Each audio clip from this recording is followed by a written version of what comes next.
मेरे प्यारे युवा साथियों, आज 1 लाख से ज्यादा युवाओं को सरकार में नौकरी के लिए नियुक्ति पत्र दिए गए हैं। आपने कड़ी मेहनत से अपनी ये सफलता हासिल की है। मैं आप सभी को और आपके परिवार को बहुत बहुत बधाई देता हूं।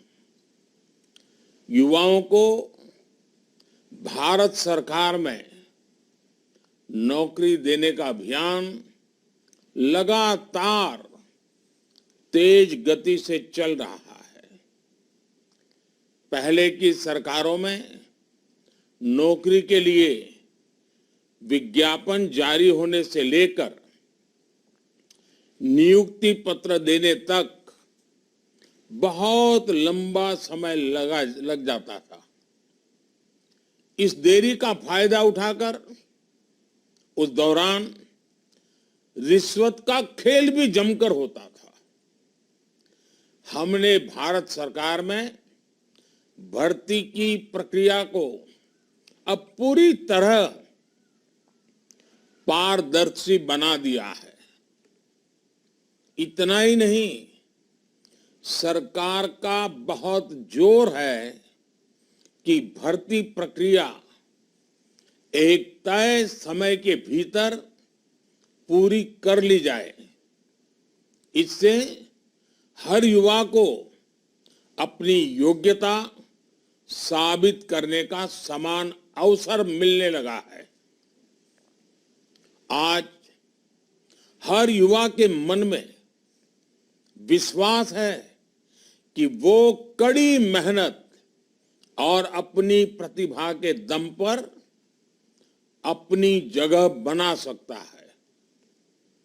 2014 के बाद से ही हमारा प्रयास रहा है कि नौजवानों को भारत सरकार के साथ जोड़कर उन्हें राष्ट्र निर्माण का सहभागी बनाएं। पहले की सरकार ने अपने 10 साल में जितनी सरकारी नौकरियां दी थी, उससे लगभग 1.5 गुना ज्यादा सरकारी नौकरी भाजपा की सरकार ने अपने 10 साल में दी है।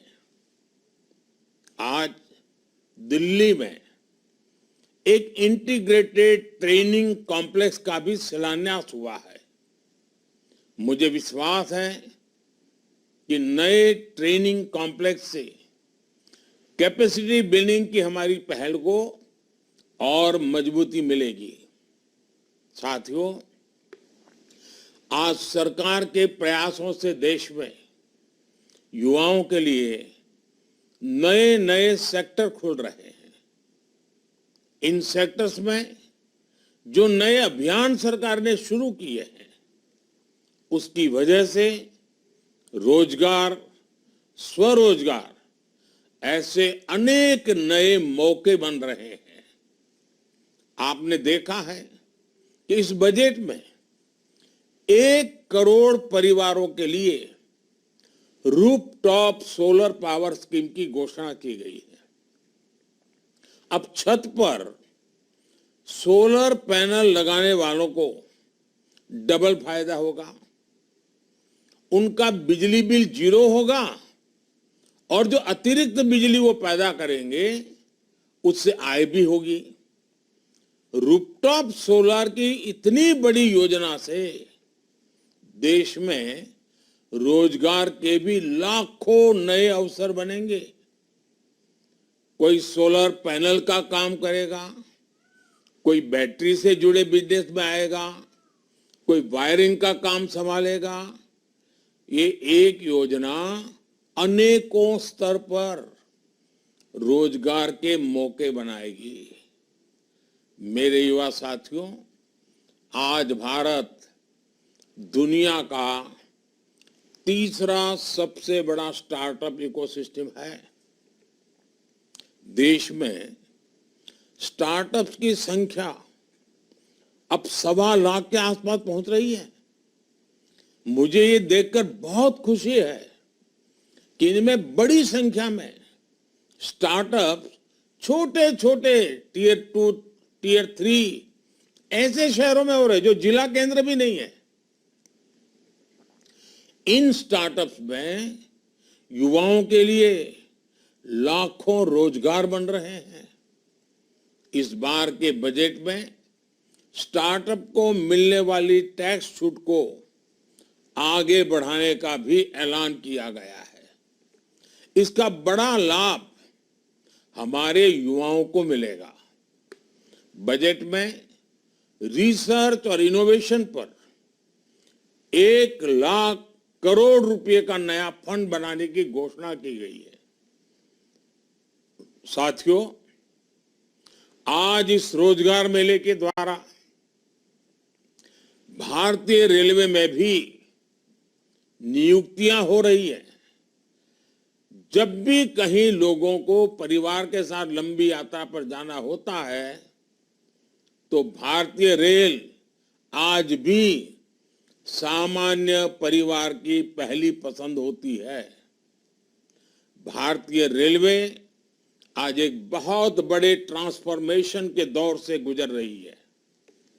इस दशक के अंत तक भारतीय रेलवे का पूरी तरह कायाकल्प होने जा रहा है। आपको याद होगा 2014 से पहले रेलवे की क्या स्थिति थी।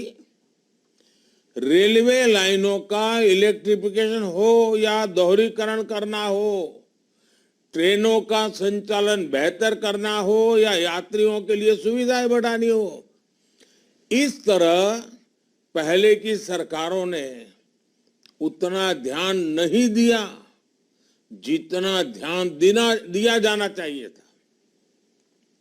पहले की सरकारें सामान्य भारतीय की परेशानियों के प्रति उपेक्षा का भाव लिए रही। 2014 के बाद हमने ट्रेन यात्रा के पूरे अनुभव को नया करने का अभियान शुरू किया। हमने रेलवे के मॉडर्नाइजेशन और अपग्रेडेशन फोकस किया।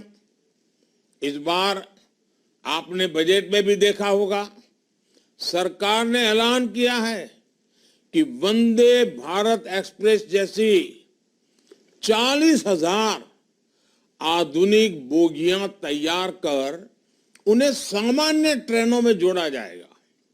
इससे सामान्य यात्रियों का सफर और सुविधाजनक हो जाएगा।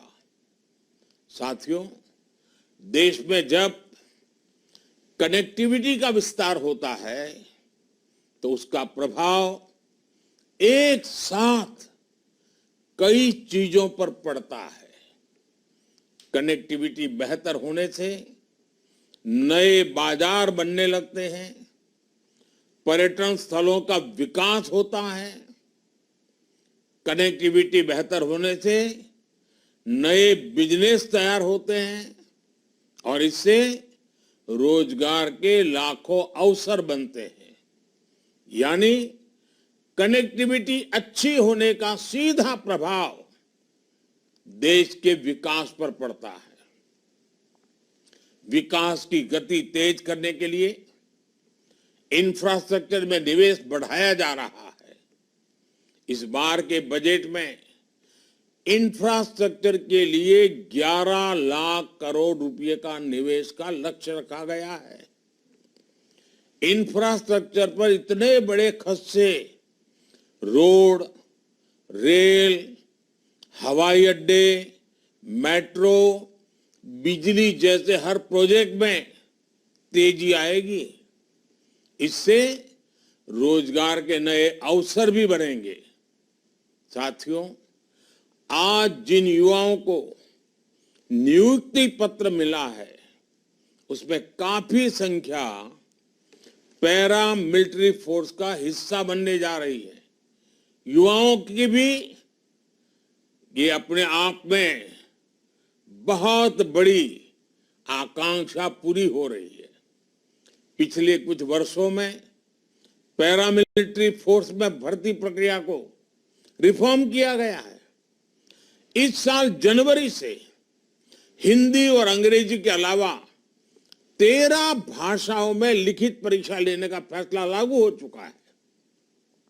इससे लाखों प्रतिभागियों को अपनी योग्यता साबित करने का समान अवसर मिला है।